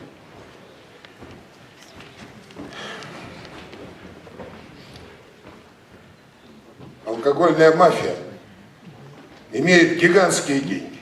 Она скупила все средства массовой информации. И эти средства массовой информации уже 1000 раз доказали, что сухой закон ничего хорошего не дает. Все что угодно, только чтобы не сухой закон. О, не дай бог, сухой закон, это тут все, как говорится, конец придет. Я вас могу поздравить. У нас в России и в Белоруссии уже 100 лет действует сухой закон за рулем. 100 лет действует сухой закон за рулем. Каждый нетрезвый водитель за рулем должен быть наказан, лишен водительских прав и крупно оштрафован. У вас также в Беларуси. Вот это и есть сухой закон. Наказание за алкогольное одурманивание. Давайте завтра сойдем с ума и отменим сухой закон за рулем. Говорят, запретный плод сладок, ему же еще больше пьяному-то хочется за руль. Да что за глупость? Сейчас по статистике в России 1% водителей за рулем ездит пьяные. Но этот 1% пьяных водителей дает 24% всех тяжких дорожно-транспортных происшествий. И 56% смертей на дороге дает 1% пьяных водителей. Отмените сухой закон за рулем. Да каждый второй пьяный за руль полезен. Нас попередавит. Наоборот, надо бы ужесточить, как в той же Америке. Сколько гадостей из Америки к нам перетащили, а все, что хорошего, полезного, скрыли. В Америке пьяный за рулем ЧП национального масштаба. Если ловят пьяного, первое, что делают, конфискуют машину. Сразу все, забудь, ушла. А потом ему тюрьма, потом суд, огромный денежный штраф и на усмотрение судьи либо на 10, либо на 20 лет лишения водительских прав. Давайте введем норму. Сел пьяный за руль, конфискуем машину. Я вас уверяю, 10 первых машин конфискуем, по телевизору покажем, 11-й 1000 раз подумает, садиться пьяному за руль или нет. Кстати, в Америке, если пьяный задавил человека, это смертная казнь. Потому что это умышленное убийство. Он специально напился, чтобы с помощью машины кого-то убить. Смертная казнь. У нас пьяный подонок олимпийского чемпиона по лыжам Алексея Прокуророва во Владимире задавил насмерть. Ему 5 лет ссылки дали, он на 3-й месяц сбежал из этой ссылки, понимаете? Иди снова пей, дави. А как бы вы отнеслись к сухому закону для детей и молодежи? Был бы я мэром города, я бы устроил сухой закон для детей и молодежи. Я бы взял циркуль и радиусом 500 метров вокруг каждой школы, детского, учебного, лечебного, спортивного учреждения, провел бы круги. И сказал, здесь в городе будут территории трезвости. На этих территориях находятся наши дети. На этой территории не должно быть ни одного ресторана, магазина, ларька, в которых бы людей травили ядом, алкоголем и табаком. Вы скажете, в городе не найдется ни одного места, так прекрасно. На выездах из города, на расстоянии 30-40 километров, есть городские свалки. Вот за каждой свалкой я бы заасфальтировал площадку и сказал, а вот здесь в городе будет зона пьянства и разврата. Ради Бога, владельцы ресторанов, ларьков, магазинов, что хотите делайте в этих зонах пьянства и разврата. Да хоть голые ходите, мы вас забором обнесем. Но ведь ни один ребенок в зону пьянства и разврата не пойдет, а если пойдет, недоумение у всех. Ни одна приличная девушка, женщина в зону пьянства и разврата не пойдет. Да у меня город отрезвеет на глазах. Вы скажете, это социальная утопия? Да ничего подобного. Я вам рассказал скандинавскую модель решения алкогольной проблемы. В 1998 году мне посчастливилось побывать в Северной Швеции, в городе Эстерзунд. 8 дней. На второй день пошли по магазинам. Нет нигде в магазинах продажи у них пива, вина, водки. После пьяной России так впечатляет. Я у шведа спрашиваю, я говорю, у вас что, сухой закон? Он говорит, пока нет. У нас, говорит, за городом, за свалкой есть один магазин, который торгует алкоголем 3 часа в день. И все алкоголики со всей области и города едут отовариваться алкоголем. Но алкоголь продают только по предъявлению паспорта. Данные паспорта заносят в компьютер. По месту жительства в полицейский участок идет автоматическое сообщение. Ждите, дурак приедет. И что взял, и что будет, все прописано. У них там бутылка водки стоила 1000 рублей. Русских. Пачка сигарет 400. Я впервые увидел город в Европе, где люди к людям, употребляющим алкоголь и табак, относятся как к людям сумасшедшим. Сумасшедшие люди. Они себе вред наносят, окружающим. Да они еще такие бешеные деньги за это платят. 8 дней мы жили в Эстерзунде, я не видел ни одного полицейского в форме. За 8 дней я не видел ни одной конфликтной ситуации на улицах. Круглые сутки под окнами стоят детские коляски, велосипеды, машины, мысли нет ни у кого нагадить, что-то сделать. Трезвые люди, не пропившие стыд и совесть, живут. 10 лет назад я был в Братске, Иркутской области. Меня попросили выступить перед лесопромышленным комплексом. 600 человек. Я спрашиваю, есть среди вас трезвенники? Ни одного, я один. И я им об этом начал рассказывать. И когда я вот про это рассказал, про детей, один вдруг как скочит, да как закричит: знаем, знаем, знаем, знаем, знаем. Проходили. Бабки в кошелках нам привезут. Бабки-то привезут нам в город в кошелках. Я говорю, да ради Бога, пусть вам бабки привезут в кошелках. Пусть вам таксисты в багажниках привезут. Я согласен. Но ведь бабки и таксисты, они же ведь не конкуренты фурам, которыми затоваривают эти супермаркеты этим пойлом. А с другой стороны, бабки и таксисты, они ведь пресекаются мгновенно, раз и навсегда, просто мгновенно. Лет 15 назад я был в Севастополе, он еще украинский был, Севастополь. И меня пригласил командующий российским Черноморским флотом. Меня, кстати, на флоте очень хорошо знают. И он меня попросил выступить перед активом флота в Доме офицеров. На ура! А у них в те годы в городском совете была депутатская группа русичей, которые выступали за объединение наших славянских республик, белорусов, украинцев и русских. И вот эти русичи вышли с предложением: давайте примем закон, по которому запретим продавать и употреблять алкоголь на пляжах Севастополя. Пляжи страшные были, вы не представляете, все загажено, все битые бутылки, люди ноги режут. Эти ларьки вот прям по всему пляжу, там, пьянь идет страшная. А другая группа депутатов, которых мафия алкогольная и табачная кормит, против категорически. А мотив такой: что это мы примем закон? Люди же все равно будут пить, курить, а мы вроде дураки, сколько мы законов приняли? Я говорю, хотите, я за 1 минуту решу этот вопрос. Хотите, за 1 минуту я сделаю пляжи Севастополя самыми чистыми пляжами мира. Без единой копейки денег за 1 минуту сделаю. Все, как? Я говорю, собирайте совет. Выношу на голосование закон. За употребление алкоголя, табака на пляжах Севастополя штраф 1000 рублей. Запятая. 800 рублей из этой 1000 сразу и автоматически в карман сотруднику милиции, который этот штраф будет налагать. Да у меня вся севастопольская милиция сбежится на пляж контролировать ваш закон. Вся милиция сбежится. Милиция обогатится. Я говорю, да ради Бога. Ну пусть хоть раз в жизни на законном основании родная милиция за счет идиотов, нарушающих закон, обогатится. Ну ведь порядок они за полчаса наведут. Через час ни одного ж дебила с пивом, сигаретой вы на пляже не увидите. Но они ж не такие дебилы, что каждому встречному милиционеру 1000 отстегивать. Это нам мафия задурила головы, что надо миллионы лет воспитывать, перевоспитывать. Да что там воспитывать? Нужна просто политическая воля и желание решить этот вопрос во имя наших детей и будущего, а не болтать о том, что его решить никогда невозможно. А как вы отнеслись к сухому закону для себя? Вот у нас в семье сухой закон для себя. Выросли дети, все, мы имеем шанс выжить, люди. Нам же еще силой никто же не ловит, не льет в рот, правда? Ну а за сухой закон для всех предстоит очень трудная борьба.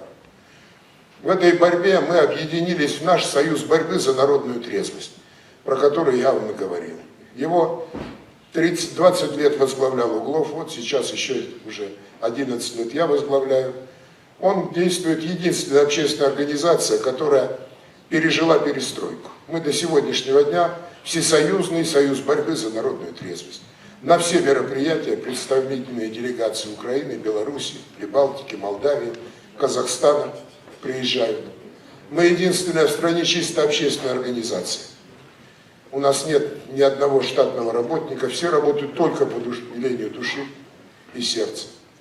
У нас нет никаких членских взносов, да их некому и собирать. И тем не менее мы издаем 5 трезвенческих газет. Вот я сюда привез газету «Соратник», потом подойдете, кто интересуется, возьмете. Мы проводим различные слеты. Только что вот летом 2 огромных слета провели, один на Южном Урале. И вы представляете, вот представьте себе место в России. Озеро, живописное горное озеро, теплое озеро. До 3000 человек собирается, семьями, с детьми.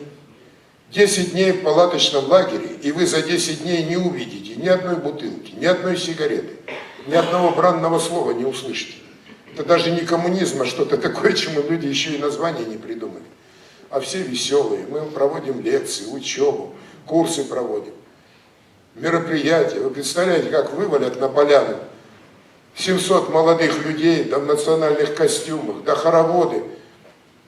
Там, где может сейчас молодая девушка найти трезвого молодого человека? Только на нашем слете.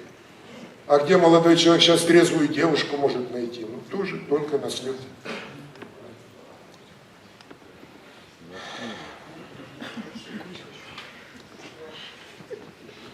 Боремся мы уже долго.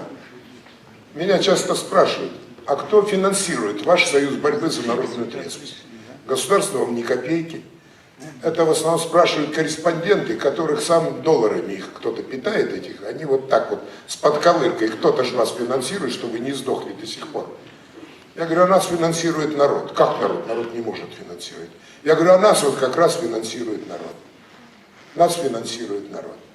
И вот после таких публичных лекций я всегда обращаюсь и говорю, вы знаете, вот у меня есть такая ведомость, называется ведомость добровольных взносов, пожертвований Союзу борьбы за народную трезвость. Если у вас есть возможность, подойдите, фамилию, инициалы, сумму, подпись. Я всегда показываю эти ведомости. Вот нас Сахалин только что финансировал. Финансирует Сибирь, Урал, Украина, Белоруссия финансирует. Любой помощи рады, если это от души и для доброго дела. Но все, кто нам помогает, все, мы их обязательно им что-то дарим. И вот в этот раз мы дарим диск общего дела с моим автографом. Кстати, символом общего дела стал вот этот большой палец поднятый, понимаете? То есть делай не то, что я говорю, делай, что я делаю. А если я что делаю, то и говорю, вот это как раз то и надо. А если ты говоришь одно, а делаешь другое, так ты лучше уйди совсем с этого, так сказать, вообще, чтобы тебя не было в этом деле.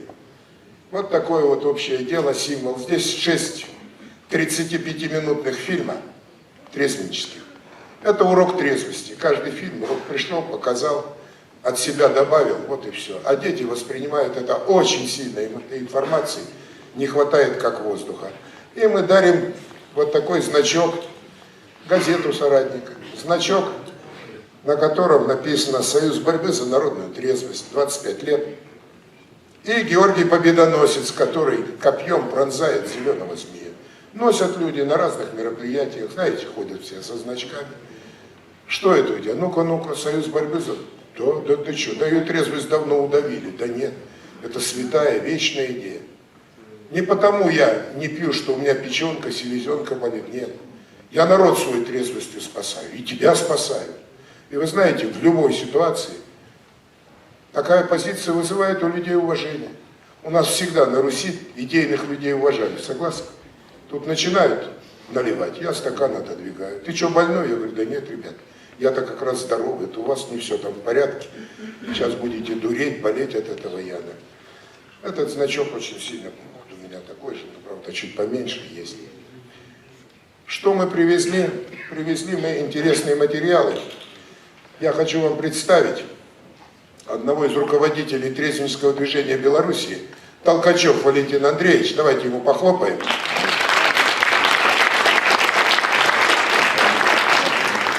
Он также уже 40 лет отчаянно борется за трезвость, руководитель большой организации, организации «Оптималист». Он написал несколько книг на трезвость. И вот у него великолепная брошюра «В помощь семьям, страдающим от алкоголизма родственников». Вы знаете, люди пьющие, они нисколько от алкоголя не страдают, они радуются. А кто страдает больше всего? Жена, дети, мать и так далее. Вот как вот организовать, чтобы побудить его прекратить это делать? Вот здесь вот в этой брошюре прекрасно все написано. Ну и из Москвы я привез на эту тему тоже книгу. Называется автор Зиновьев Николай, это ученик и коллега мой, профессор Зиновьев, «Жизнь без алкоголя и табака». Вот здесь вот изложен метод Шичко, по которому человек садится, пишет, полностью пропадает у него желание отравить себя этим ядом, наоборот, побуждает его начать бороться, чтобы всех от этого яда освободить. Вот тоже их немного, этих книг, но подойдите обязательно посмотрите, познакомьтесь с ними. Ну, собственно говоря, и все. И в заключение я хочу прочитать стихотворение, которое написал наш юный соратник Борис Кардаш. Борису исполнилось всего 17 лет. Он поступил на первый курс Томского университета, математический факультет. Было это в далеком 1984 году. И вот этот вот 17-летний юноша 35 лет назад написал вот такие замечательные стихи, которые назвал «Очнись, Россия». Очнись, великая Россия, из пьяных четверенек встань. Довольно алчным ханам змея платить чудовищную дань. Быть или пить, всего два слова, но в них душою мы горим. Вот наше поле Куликова, вот где за Русь мы постоим. И если хочешь ты отчизни хмельные путы разорвать, вернуть народ свой к трезвой жизни, возьми свой меч, встань в нашу рать. Спасибо вам большое за внимание.